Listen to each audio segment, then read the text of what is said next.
ನಮಸ್ಕಾರ ವೀಕ್ಷಕರೇ, ಇವತ್ತು ಟೊಮೆಟೊ ಉಪ್ಪಿಟ್ಟು ಹೇಗೆ ಮಾಡೋದು ಅಂತ ನಾನು ನಿಮಗೆ ನೋಡಿಸ್ಕೊಡ್ತೀನಿ. ರೋಸ್ಟೆಡ್ ರವೆ 200 ರಿಂದ 250 ಗ್ರಾಮು ಪ್ಯಾಕೆಟಲ್ಲಿ ಬರುತ್ತೆ, ಹಾಗೆಯೇ ಅದು ತೊಗೊಂಡಿದ್ದೀನಿ. ಎಣ್ಣೆ 10 ರಿಂದ 15 ಸ್ಪೂನ್ ಆಗೋಷ್ಟು, ತುಪ್ಪ 1 ಸ್ಪೂನ್ ಆಗೋಷ್ಟು, ಹಸಿಮೆಣಸಿನ್ಕಾಯಿ 15 ರಿಂದ 20, ಖಾರ ಜಾಸ್ತಿ ಇದ್ದರೆ ಚೆನ್ನಾಗಿರುತ್ತೆ, ಅದಕ್ಕೆ 15 ರಿಂದ 20 ತೊಗೊಂಡಿದ್ದೀನಿ. ಉದ್ದಿನಬೇಳೆ, ಕಡಲೆಬೇಳೆ ಅರ್ಧ ಟೇಬಲ್ ಸ್ಪೂನ್ ಆಗೋಷ್ಟು, ಸಾಸಿವೆ 1 ಟೇಬಲ್ ಸ್ಪೂನ್ ಆಗೋಷ್ಟು, ಟೊಮೆಟೊ ಹಣ್ಣುದು 4 ಚಿಕ್ಕ ಸೈಜಿಂದು ತೊಗೊಂಡಿದ್ದೀನಿ. ಈರುಳ್ಳಿ 1 ಮೀಡಿಯಮ್ ಸೈಜ್ದು ಉದ್ದುದ್ದಕ್ಕೆ ಕಟ್ ಮಾಡಿ ಇಟ್ಕೊಂಡಿರೋದು, ಕ್ಯಾರೆಟು 1 ಮೀಡಿಯಮ್ ಸೈಜ್ದು ಚಿಕ್ಕದಾಗೆ ಕಟ್ ಮಾಡಿ ಇಟ್ಕೊಂಡಿರೋದು, ಬೀನ್ಸು 10 ರಿಂದ 15 ಅಷ್ಟೇ ತೊಗೊಂಡಿದ್ದೀನಿ, ಇದು ಅಷ್ಟೇ ಸಣ್ಣಗೆ ಕಟ್ ಮಾಡಿ ಇಟ್ಕೊಂಡಿರೋದು, ಕೊತ್ತಂಬರಿ ಸೊಪ್ಪು ಸ್ವಲ್ಪ, ಕರಿಬೇವು ಸೊಪ್ಪು 1 ಕಡ್ಡೆ ಆಗೋಷ್ಟು, ಉಪ್ಪು ರುಚಿಗೆ ತಕ್ಕಷ್ಟು, ನೀರು 1 ಗ್ಲಾಸಿಂದ 2 ಗ್ಲಾಸ್ ಆಗೋಷ್ಟು. ಈಗ ನಾನು ಸ್ಟವ್ ಆನ್ ಮಾಡಿ ಸ್ಟವ್ ಮೇಲೆ ಬಾಣಲಿ ಇಟ್ಟು ಬಾಣಲಿಗೆ 15 ಸ್ಪೂನ್ ಆಗೋಷ್ಟು ಎಣ್ಣೆ ಹಾಕ್ಕೊತಾ ಇದ್ದೀನಿ.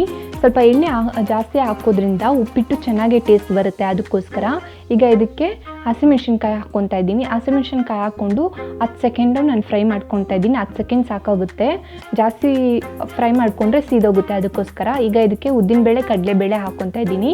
ಉದ್ದಿನಬೇಳೆ ಕಡಲೆಬೇಳೆ ಹಾಕ್ಕೊಂಡು ಇದು ಸ್ಲೈಟಾಗಿ ಗೋಲ್ಡನ್ ಬ್ರೌನ್ ಆಗಬೇಕು, ಅಲ್ಲಿವರೆಗೂ ಹುರ್ಕೊಂಡು ಆಮೇಲೆ ಸಾಸಿವೆ ಹಾಕ್ಕೊಂಡಿದ್ದ ತಕ್ಷಣ ಟೊಮೆಟೊ ಹಾಕ್ಕೊತಾ ಇದ್ದೀನಿ. ಟೊಮೆಟೊ ಸಾಫ್ಟ್ ಆಗೋವರೆಗೂ ಹುರ್ಕೊಳ್ಳಿ. ಸಾಫ್ಟ್ ಆದಮೇಲೆ ಈರುಳ್ಳಿ ಹಾಕ್ಕೊತಾ ಇದ್ದೀನಿ.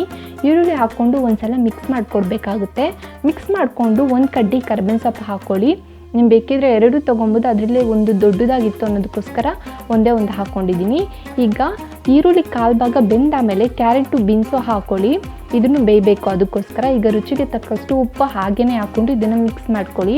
ಇದನ್ನು ಚೆನ್ನಾಗಿ ಮಿಕ್ಸ್ ಮಾಡಾಮೇಲೆ ಲಿಡ್ ಕ್ಲೋಸ್ ಮಾಡಿ 5 ನಿಮಿಷ ಹಾಗೆ ಬಿಡಿ, ಯಾಕಂದರೆ ಬೇಯಬೇಕಲ್ಲ ಕ್ಯಾರೆಟು ಬೀನ್ಸ್ ಎಲ್ಲ, ಅದಕ್ಕೋಸ್ಕರ. 5 ನಿಮಿಷ ಆಗಿದೆ, ನೀವು ನೋಡ್ತಾ ಇರ್ಬೋದು. ಲೋ ಫ್ಲೇಮಲ್ಲೇ ಇರಲಿ. ಲೋ ಫ್ಲೇಮಲ್ಲಿ ಇಟ್ಕೊಂಡು 5 ನಿಮಿಷ ಹಾಗೆ ಬಿಟ್ಬಿಡಬಾರ್ದು, ಅವಾಗವಾಗ ಒಂದೊಂದು ನಿಮಿಷ ಆಮೇಲೆ ತಿರ್ಸ್ಕೊಡ್ತಾ ಇರಬೇಕು. ಈಗ ನೋಡಿ, ಇದಕ್ಕೆ ನಾನು ಬಿಸಿ ನೀರನ್ನ ಹಾಕ್ತಾಯಿದ್ದೀನಿ. ಬಿಸಿ ನೀರು ಹಾಕೋದ್ರಿಂದ ಉಪ್ಪಿಟ್ಟು ಬೇಗ ಜಲ್ದಿ ಆಗುತ್ತೆ, ಅದಕ್ಕೋಸ್ಕರ.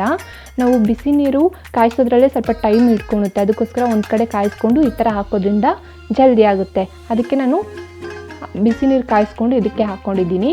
ಈಗ ಇದಕ್ಕೆ ರುಚಿಗೆ ತಕ್ಕಷ್ಟು ಉಪ್ಪು, ರವೆಗೆ ಎಷ್ಟು ಬೇಕೋ ಅಷ್ಟು ಹಾಕ್ಕೊಳ್ಳಿ. ನಾನು ಆವಾಗಲೇ ಹಾಕ್ಕೊಂಡಿದ್ದು ಕ್ಯಾರೆಟ್ಗೆ, ಬೀನ್ಸ್ಗೆ, ಈರುಳ್ಳಿಗೆ ಎಷ್ಟು ಬೇಕೋ ಅಷ್ಟು ಹಾಕ್ಕೊಂಡಿದ್ದು. ಈಗ ನಾನು ಕೊತ್ತಂಬರಿ ಸೊಪ್ಪು ಹಾಕ್ಕೊಂಡು ಒಂದು ಸಲ ಹೀಗೆ ತಿರ್ಸ್ಕೊಡ್ತಾ ಇದ್ದೀನಿ.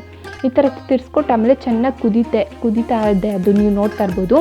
ಈ ಥರ ಕುದಿಯೋ ಟೈಮಲ್ಲಿ ರವೆನ ಹಾಕ್ಕೊಂಡು ಲೋ ಫ್ಲೇಮಲ್ಲಿ ಇಟ್ಕೊಂಡು ರವೆ ಹಾಕ್ಕೊಡಿ, ಇಲ್ಲಾಂದರೆ ಮೈ ಮೇಲೆಲ್ಲ ಎಗರುತ್ತೆ ರವೆ, ಅದಕ್ಕೋಸ್ಕರ ಈ ಥರ ಲೋ ಫ್ಲೇಮ್ ಇಟ್ಕೊಂಡು ನಿಧಾನಕ್ಕೆ ಈ ಥರ ತಿರ್ಗಿಸ್ಕೊಡ್ತಾ ಇದ್ದೀನಿ. ಗಂಟು ಕಟ್ಟಬಾರ್ದು, ನೆನಪಿರಲಿ.